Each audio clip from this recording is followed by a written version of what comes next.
This afternoon, David Holway, the president of the International Brotherhood of Police Officers, called for the resignations of County Executive John Leopold and Police Chief James Teare. Police officers. We represent public safety officers in 38 states across this country. I'm here today to urge County Executive John Leopold and Police Chief James Teare to step aside. This is in the interest of public safety and in public confidence in government. While the charges against Mr. Leopold are adjudicated, he should vacate his office. Nowhere in the United States would a government leader be allowed to go on with business as usual after these stinging indictments of this great magnitude. Never mind the mind-boggling charges against him. He cannot function as the chief executive of this county any longer. Any public leader whose number one concern is to provide services to an electorate would understand the deep impact these indictments have on the public's confidence in government. Any rational leader would do what is right and pass their duties on to someone else.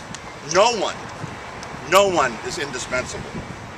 It would appear that Mr. Leopold thinks he can weather this storm and ride out the process without having to give up the perks of his office that he allegedly cherishes.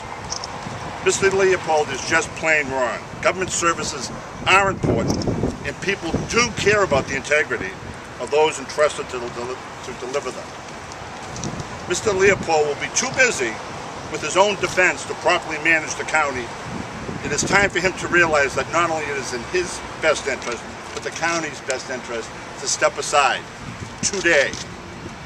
The great women and men of the Arundel Police Department also care about the integrity of their leaders. These dedicated officers who are on the streets day and night need to know that their leaders, the county administrator and the chief, are of the same high moral fiber as they are.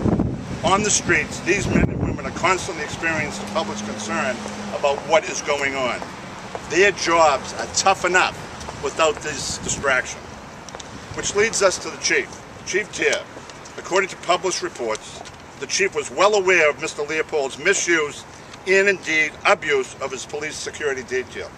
I'm sure the chief will be on the witness list at Mr. Leopold's trial. If there is any basis for the published reports of the chief turning a blind eye to the county administrator's alleged shenanigans, then I say, shame on the chief. The chief should also do the right thing and turn in his badge and his gun if in his heart he knows his alleged cover-up is indeed true.